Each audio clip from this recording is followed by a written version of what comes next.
I'm just thankful for everyone that could come today. It's such a special moment to remember these beautiful people that have gone on.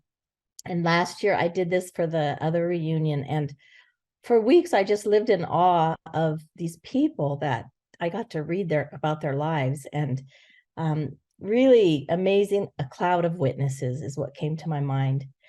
And what a heritage for us all to be such a part of these dedicated servants of the Most High God. And recently, some of my in-laws had gone to a service for a Native American woman that had passed, and they sent us the order of service. And the phrase they used was, "Our dear sister has now walked on." And I love that concept, that these people have simply walked on. They've gone through on another path, and they're in eternity now. And so today we're just honoring these amazing people. And I just wanted to, as we start, I wanted to read Hebrews 12:1. Therefore, since we are surrounded by such a great cloud of witnesses, let us throw off everything that hinders us and the sin that so easily entangles, and let us run with perseverance the race marked out for us. So they've run their race, and we're still running our race. And I did want to clarify something. I know I've made mistakes probably, and I'm probably going to probably say names incorrectly, but please forgive those. And then I just wanted to mention two people that had been brought to mind that are not in here that I didn't know of, John Brockman and Graham Print. So if you have stories about them later, you can tell us, or we can put them in for next reunion.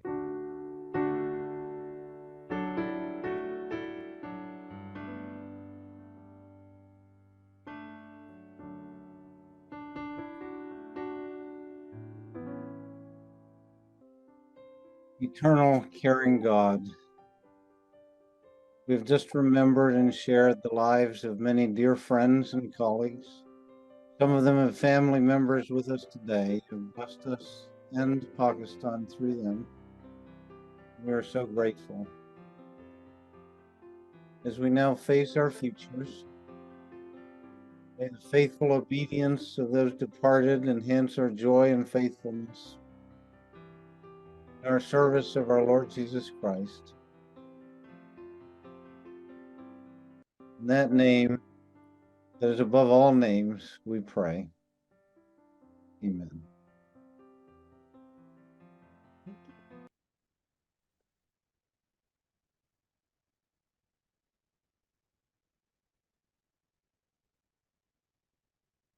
So just at the end of this memorial time, and before Ruthie takes it from here, I just wanted to invite those who want to say something about a family member to please indicate so in chat, so Ruthie knows. There will be a brief break after this, and then we will go very soon to the worldwide service at the top of the hour. I think that will be on time. And then after the service, we have a short visiting time with stories from our elders. And then we will have the closing prayer for the entire global reunion together. So thank you very much. Ruthie, do you want to invite people to Yes. share? Mm-hmm. Yes. Anyone who'd love to share some beautiful story of their loved one is very welcome to. I was the one that put in the note about Evelyn Calderwood. She taught me to sew in home ec, and one time we were so desperately trying to get cheerleading outfits, and she managed to somehow design them and sew them all like in 2 days. Anyway, she was of course my neighbor as well, and we had such good memories of just the way she would just jump in any moment and help out. So okay, go ahead, Anne. That'd be wonderful. Okay, I have to unmute myself there. Yeah. So as a family, we talked about one of us sharing if this opportunity presented itself. So sorry for my emotionality, but I think those songs really get to me, and you know, the memories of my brother. But So I'm really speaking on behalf of the four of us that are remaining, because it felt really important to say something about Bill because of how much he loved Pakistan. And when he left in '66, his goal was to get through college and get back as fast as he could. That's how much it meant to him. But that actually never happened. And it turned out that he was the only one that never really made it back. So, um, I know he was just always just such an easygoing guy. And I think at MCS was really well loved there. But also at Gordon College, he was extremely popular with all of the Pakistani families. And after he died, there were so many condolences and happy memories of a golden age at Gordon College, with people that just came back and talked about, how much those years had meant living in the Gordon College community. And most of these actually did come from his peer group, who was known as the Thundering Herd at Gordon College, because there were just a lot of boys and all the staff and professors' families, and they really spent a lot of time going about, making door and flying kites and just hanging out and socializing together, lots of games. And it just was really a very special time, I think. And many of them moved overseas, but that memory of the time at Gordon College was really special, I think, just for everybody that was a part of it. And he actually ended up spending his whole entire adulthood in Michigan after he got married. And with what he contributed, they actually put him in the Hall of Fame at the Pelston Schools, where he served as superintendent for so many years. And he also developed lots of other hobbies that I think really had their roots in Pakistan, one of which was the CTI woodworking, or, well, it was, the technical school in the winter that was made available to boys. And he became quite a woodworker in his adulthood, and made lots of beautiful furniture and also other art craft items. And then also, when my mom passed away, all of the photos and photo books and that kind of stuff fell to Bill, and he made digital copies of all of them for the benefit of the rest of us, which was really special. And, that reminded me of how much he loved photography. And I think for those of us that are here today, remembering the Baru photo days, of his time at Murray was something. So one thing about Bill is that once he left, that door to Pakistan was really closed for him. He didn't want to talk about those years. But late, actually, it's been a few years, he ended up connecting with some schoolmates that actually meant a lot to him. I think that they really ended up having a good computer Zoom relationship, and it was very special for him. He never lost his love for Pakistani food. He always would make it on special occasions, and that was his go-to preference for anything that was special. So we always thought, I would have thought that Bill would have been kind of at the heart of his family, but our family was quite difficult, I think, for his wife. And we were really grateful, actually, that toward the end of my dad's life, he was able to spend some dedicated time with him. And then also during my mother's last month, he came and spent time with her, which I think meant a lot for all of us. So speaking of him, I know that he carried, some grief through his childhood and in adulthood, but he really did put it forth in the ways that he contributed to people's lives throughout his career and his family, and really working, to make things better. And so although, one might not, or he wouldn't probably describe things as always being terribly happy, I think that he really contributed to the betterment in everything he really put himself toward. And we miss him. So Yeah. thank you. Thank you. Thank you so much for sharing. Bruce, you want to share about Joy?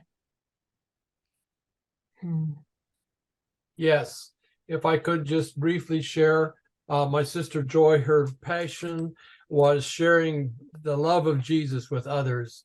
In fact, that's why she thought probably she lived the last couple of years with a horrible bout with cancer, was that she could tell other people about Jesus, including nursing and, doctors and so forth. But the last day that she was alive, she said, Bill, bring me my phone, my little address book, my phone book. And she started calling, making brief conversations, including, of course, one to me. He said, Bruce, I'm going to be gone in a couple of hours. And anyway, said how much she loved me. Found out, I know she called Susie Ham and some others as well. But she was also calling those who did not know the Lord, saying, I love you. I'm going to be with Jesus soon. I hope that you will also be able to be there, that if you haven't already done so, that you will accept Jesus. And so when you squeeze joy, you put her through pressure, you got Jesus. And so I love my little sister. She's 5.5 years younger than me, but a hero of the faith to me. Thanks for letting me share that. Oh, thank you so much. Okay, moving to Paul Stock. Well, I want to say something about Evelyn Calderwood. We used to always go on our vacations with Evelyn and Dawn and their family. We did a lot of vacations together, and she was so much fun, and so just had this wit, and we'd play rook for hours together. And I was so thankful the last time we were on furlough. She wasn't well, but she had this like oxygen tank she carried around with her, but we had such a good time together. It was really special. And then she was willing to speak a little for the history of MCS and all. I saw a few people that have spoken on that were gone now, like Stuart, Georgia. But Evelyn was a very special person to our family and to me and her kids as well. But I also want to say, of course, talk about my sister Ruthie. And I really understand, Bruce, what you're saying about your sister. Ruthie was like that too. She was a very difficult child, and for a while went completely away from God. But when she came back, she just was 100% for him. Spent all these years in Erseka, Albania, and when she got sick, it was as if she had. Many of you met her at the last PAC reunion that we had face to face. It was like she had one foot in heaven already, and she's like she'd see me. It's like just like you, Bruce, and she'd see me say, I couldn't have had a better brother. I couldn't have had a better husband. Couldn't have a better life. And she just, so thankful amidst all this. She couldn't see properly. She couldn't, her face was crooked and everything was wrong. And yet she had this joy that just overflowed like Beth did, And then at every single one of her kids, she has a lot of kids that they've adopted and or taking care of. And she pulled each one aside and said, I don't care what else you do, whatever happens in your life, you've got to believe in Jesus, got to live for him. That's what's make me the happiest. And she had that time with each of them, just begging them to keep going. She said, I know where I'm going, and I want to see you there. Anyhow, Ruthie was a very, very special sister and miss her a lot. Thank you. I just want to read this little note from Anne. And thank you for these memorials. I'm thinking that perhaps we should have included Linda Shireen Mitchell, who was such an encourager in her years in Karachi. She came from Hawaii, served in the Gulf, and retired to Oregon, where she passed. So I'll definitely include her next time. Thank you for sharing that. Now we move to Rebecca Winters Bailey. Yes, this is Rebecca Bailey. And yeah, my son, little baby Moses, finally went home to be with the Lord. And I really don't know what I'm going to say other than he was the most amazing blessing in my life than I could ever imagine. Never dreamed that picking a baby up on the shortcut would have so radically changed me and, Rob's and my children's life. Caring for him has been my life calling for the last 24 years. And I have to put in a word for my sister Rachel, who cared for my dad for the last probably 8 years of his life. And that changed her too. And we all just all four of the Winters girls just desperately miss my dad and Moses. I'm glad they're home. I'm so glad Moses is home. Yeah. So glad Moses and dad are home. They are well, and they're well. Anyway, that's all. Thank you so much. Moving to Jean Sodeman. Yeah, with memories of Rosemary Weston. We were very close. She came out to Pakistan with the Afghan Border Crusade. And 2 years after I came out with team in Pakistan, and we went on vacations together. And she loved flowers. And one of the things that she did after she retired in Coldfield Sutton in England was to take a bank that was behind her condo and turned the whole thing into a community garden. And it was just one of the wonderful things that she did. But she served in Kohat with the Afghan Border Crusade, then went with AIM to Kabul. And then after that, she came back to Campbellpur in Pakistan and served there with the Afghan refugees that had settled in that place. So she had, as it said, she learned a number of languages of Asia, and she was a blessing to many, including all of those that came and visited her. Yeah. Thank you so much for that tribute. I'll read this from John Kurzgaard. He says, I don't talk well, so could someone read this? Rosemary Weston often stayed with us at the Tonk Christian Hospital during the Soviet occupation of Afghanistan. We had the privilege of hearing her stories and visiting the Afghan women in the local refugee camps. Thank you for that. It's beautiful. She seemed like an amazing person. I got to talk to her niece, and I cannot believe what that woman did. It's amazing. Let's see. Here's from Paul Burgess. Merritt Rasmussen went to be with her Lord earlier this year.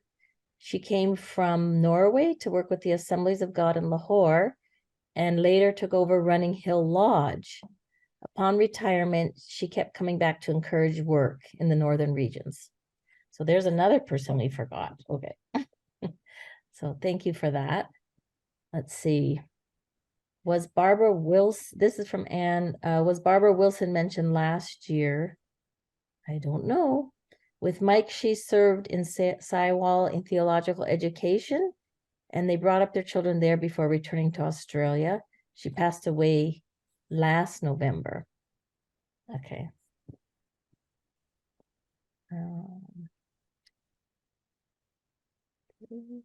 Oh, let's see. Margie would like to share. Margie Stock. Yeah. I was just reminded of Ruthie, who had quite a temper, but she was always an interesting person. But one time I remember she got mad at me, and she said, when I go back to Pakistan, I won't take you with me. Oh. And she got you in Albania instead, huh? And she was only 5 at that point. When I get back to Pakistan, I won't take you with me. The first Ruthie. So anyone else want to share? Oh, here, Richard Fidge. Oh, just a second. Maybe I'm missing someone. Did you want to say anything, Deborah? Deborah Roop, about John Brockman? Well, just that I could maybe show his picture. Whoop, Oops. lost him. Yeah. Great. It was we had he was really fun, and we had so many laughs, and it was really fun to be a house parent with him with the senior high kids. And I know many kids deeply appreciated him. He'll be missed. Yeah. I also just have to say how I loved Ruthie, and what a deep, deep privilege it was to be her house mother. The first Ruthie too. Mm. All that whole Ruthie. She was a joy. Okay, Richard. Yeah, hi everyone. I don't know if you remember my mom, but I mean, she was great. She had a great sense of humor. My dad was the quieter one, like me. I'm very quiet. Yes. But my dad was the quieter one, but mom was full of all sorts of fun and stuff. And I remember stuff. I mean, I just have favorite things. And at her funeral, I got a chance to speak. And one of my favorite stories about my mom was we were on summer vacation in Islamabad, and our Dobie came in, and he was washing some clothes, and he had filled the bathtub half full of cold water where he was rinsing the clothes and stuff like that. And it was adjacent to my room, and I was just sleeping there, 11 o'clock in the day. And each time he'd go by, he'd kick the bed and go, "Utu, utu," and keep wanting me to get up. And I just kept sleeping or faking that I was sleeping. And then he went into the bathroom, and he was bending over rinsing some of the clothes, and he was wearing shalwar kameez. And I went in behind him quietly, and I just shoved him in the bathtub full of water. He got absolutely drenched. He shouted out, "Auntie, uncle, dekho," and he started shouting about me. I have never seen my mom move so fast in my life. She came up the stairs of our house. Wow, I took off outside onto the balcony, and I jumped down off the balcony. All I had was a pair of shorts on, and my mom was standing there shouting with the Dobie right next to her, soaking wet. And yeah, she was shouting out, "Wait until you come back, you're gonna get," and she had this carpet beater in her hand.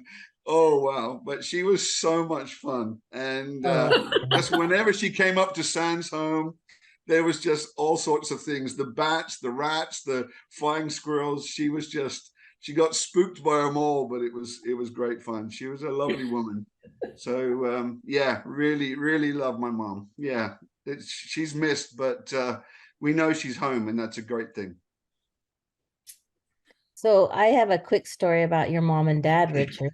When I came back from Pakistan once, I was all alone, and I ended up in London, and they picked me up and took me to a place to stay. And for some odd reason, I ended up with one of their clothes hangers that says Fidge.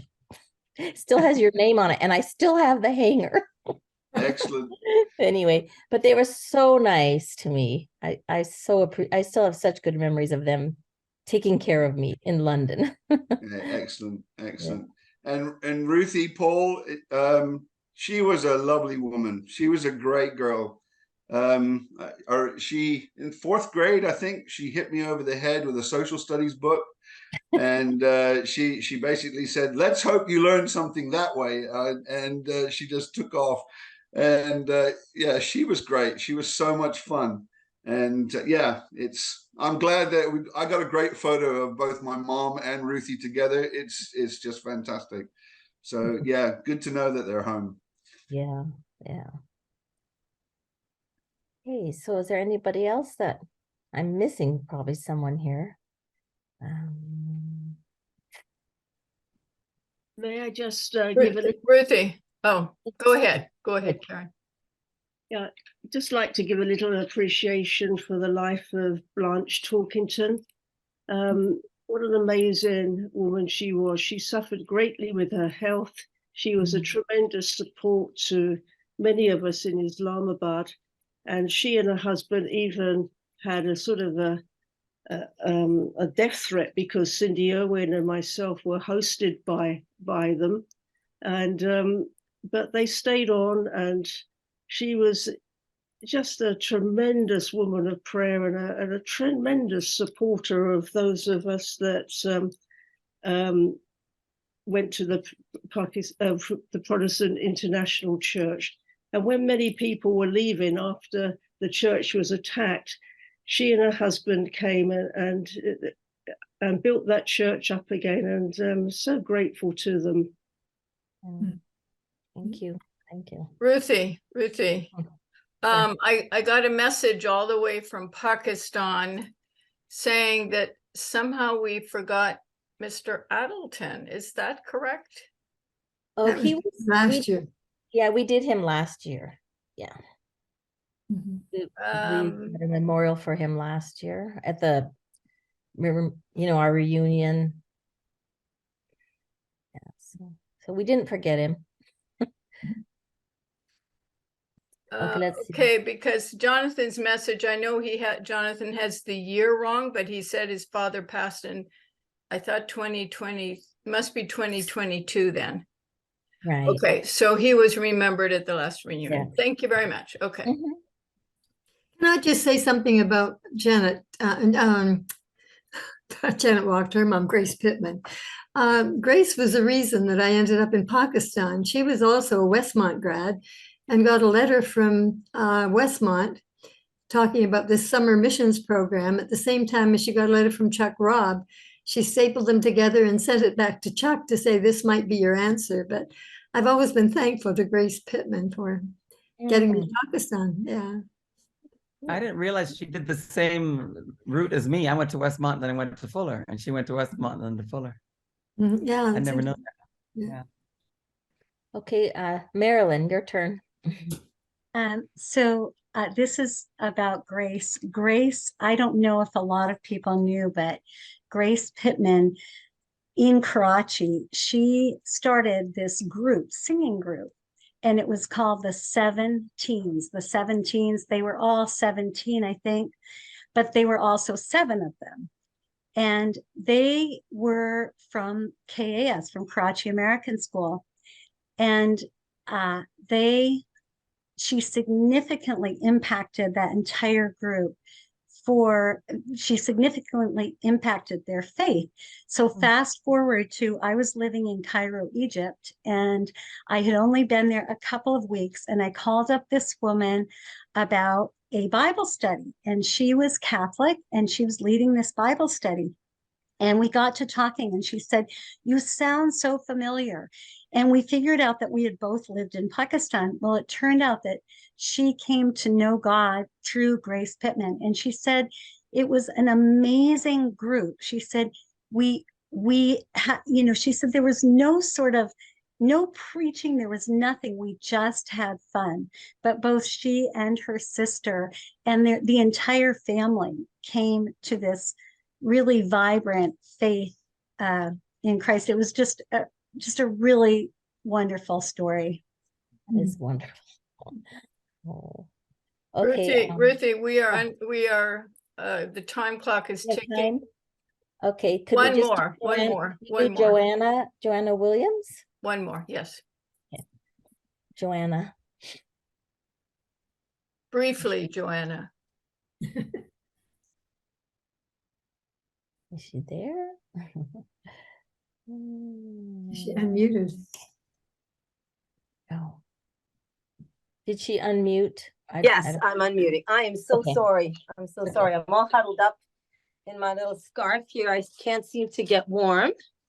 And I just wanted to say a few words about Ruthie and also quickly about Joy Breithaupt. I know we're running out of time, but I can't say enough about my dear classmate Ruthie. I had such a privilege of meeting her at the reunion last year in Branson. And this was crazy, but Mom and I could only go, sorry, just washing my hands. Mom and I could only go to the reunion for a few hours because we were really in St. Louis area for my nephew's wedding, my younger brother James's son's wedding. And we happened to go, when when Mark and Ruthie were there. And this was, and of course, it was so delightful to see Ruthie. I'd been trying to see her. And I can't tell you what an encouragement Ruthie is to me, because I am going through 7 years of this crazy disease. And just to see, like Paul mentioned, and the funny stories about Ruthie but the incredible transformation, you know, as in Ruthie was always wonderful to me, but I mean, just the fact that she handled everything with such grace. And it spoke so much to me, volumes to me. And I'm going through this journey myself right now. I have some hair back, but very little of it. And I'm in immunotherapy and struggling with side effects. And Ruthie is just such an inspiration to me. And in keeping with that, I just want to say too, anyway, so I saw her at the reunion. I was going to say one thing. Sorry, I'm getting distracted. But Mom and I had planned to go see the play Jesus at 3:00 that afternoon in Branson after visiting with a few of our MCS friends. We thought we'd catch that play and then, you know, head home soon back to St. Louis. And it was so incredible because when we talked to Mark and Ruthie, they were going too. And so we got to go see the play together. And it's the only time I think I've seen Ruthie since her wedding. I was privileged enough to go to her wedding. Anyway, great memories, and what an incredible friend. And Joy Montgomery, Bright-Hopped. Joy, the Montgomerys were like our family in Karachi. I mean, the most exciting thing for me in any given week was when my dad would say, we're going to go to the Montgomerys for dinner. Oh my gosh, you know, we'd climb into the Suzuki and we'd be so happy. Us kids would be trampling around in the back while Dad drove all across town into Nazimabad from PECHS, where we lived in Karachi, and through the dust and the animals and the roundabouts. And we'd finally get to Nazimabad, and there were the Montgomerys, and we just loved them. And we saw Joy as a young, girl growing. I mean, I wasn't at MCS then, but I was about 9 years old, maybe, or 10 years old when I was a bridesmaid at her wedding. And such an incredible family who has meant so much to us. We were in Murray because of the Montgomerys, because they encouraged my parents to consider sending us since we were having terrible troubles in Muslim schools. And then lastly, quickly, Grace Pittman. Wow. To talk about the Pittmans is just overwhelming, because great Auntie Grace was at our church in Karachi and loved us so much, and has been a huge mentor to my mother. And I remember Bible studies. You know everyone, and everyone knows you. Oh, I'm going to stop. So wonderful to just say these quick things. I'm sorry, I wasn't intending to, and Paul spurred me on. I'm trying to not talk. Susie, thank you for letting us say what we have. And yes, great memories. It's lovely to hear and feel your love. So yes. Oh, and well, Polly wasn't mentioned. I don't know. Was Polly there today? Oh, I came in a little late. Oh, sorry. Polly Brown too. My goodness. Oh, too much. Yeah. And we just saw Polly just a month or so before she kind of went on to be, a month or two maybe ago. So yeah. Marilyn and Tom and whoever's here from the Brown family, the Browns again. I went to MCS because Ralph Brown left his briefcase at our house and came back. My parents had said no to sending me. And when he came back a second time, they prayed and they said yes. And I went to MCS. So the monumental impact of all our missionary friends is incredible. Thank you. That's it. Thank you to everybody. I wish we could do this all day. Betty Alton said, in the closing, Jean Bucher, Grace Pittman, Phyllis Lincoln Back, and Polly Brown were lifelong dear friends, and we were able to chat by phone until the end. I miss them so much. I also kept up with Rebecca Winter Bailey with her son Moses and Dad Bob. There is truly a void in my life. Heaven is much closer with our loved ones there. Please read this for me. Thank you.